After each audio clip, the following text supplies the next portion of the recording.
শান্ত সমুদ্র, আকাশে হালকা মেঘের খেলা। দক্ষিণ চিলির ম্যাগেনাল স্ট্রেইটের জলে বাবা ছেলের কায়াকিং অভিযান চলছিল।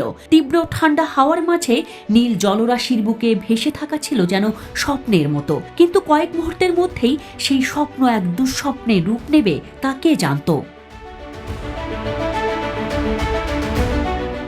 আদ্রিয়ান সেমানকাস এবং তার বাবা ডেল কায়াকিং করছিলেন। হঠাৎই বাবা ডেল দেখতে পেলেন তাদের নৌকার পাশে বড় বড় ঢেউ উঠছে। ক্যামেরা হাতে নিয়ে তিনি দৃশ্য ধারণ শুরু করলেন, কিন্তু পরের মুহূর্তে ঘটল অকল্পনীয় কিছু। এক বিশাল হ্যাম্পব্যাগ তিমি পানির নিচ থেকে উঠে এলো এবং তার বিশাল মুখের ভেতর যেন পুরো কায়াক সহ আদ্রিয়ানকে গিলে ফেলল।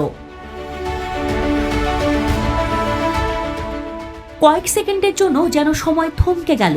ডেল চিৎকার করলেন, কিন্তু চারপাশে শুধু বিশাল ঢেউয়ের আওয়াজ। কয়েক মুহূর্তের মধ্যেই আবার সমুদ্রের বুকে ভেসে উঠলেন আদ্রিয়ান, বিস্ময়ে ও আতঙ্কে কাঁপতে কাঁপতে। ডেল ছুটে গিয়ে বললেন, নৌকাটা ধরো তাড়াতাড়ি। আদ্রিয়ান তখন স্তব্ধ। পরে তিনি জানিয়েছেন, তিমির মুখের ভেতরে ঢোকার মুহূর্তটি ছিল অবর্ণনীয়। তিনি অনুভব করেছিলেন পিচ্ছিল কোনো বস্তু, অন্ধকার নীল ও সাদা ছায়া, আর এমন এক চাপ যা মুহূর্তের জন্য তার পুরো শরীরকে গ্রাস করে ফেলেছিল। তিনি মনে করেছিলেন সব শেষ, কিন্তু তারপরই তার লাইফ জ্যাকেট তাকে পানির উপরে তুলে দেয় আর তিনি শ্বাস নিতে শুরু করেন। এই ঘটনার ভিডিও ইতিমধ্যেই সামাজিক যোগাযোগ মাধ্যমে ভাইরাল হয়েছে। অনেকেই ভাবছেন তিমি কি সত্যিই তাকে গিলে ফেলতে চেয়েছিল? বিশেষজ্ঞরা বলছেন না। তাহলে এই ঘটনার ব্যাখ্যা কি? বন্যপ্রাণী বিজ্ঞানী ভেনেসা পিরোত্তা ব্যাখ্যা করেছেন, হ্যাম্পব্যাগ তিমিরা মানুষ শিকার করে না। তাদের খাদ্য তালিকায় ছোট মাছ এবং ক্রিল থাকে।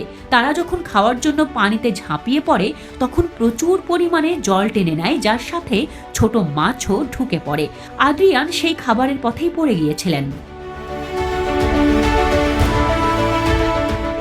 তিমির মুখ বিশাল হলেও তার গলা খুব সরু, তাই বড় কোনো বস্তু, বিশেষ করে মানুষ গিলে ফেলার ক্ষমতা তাদের নেই।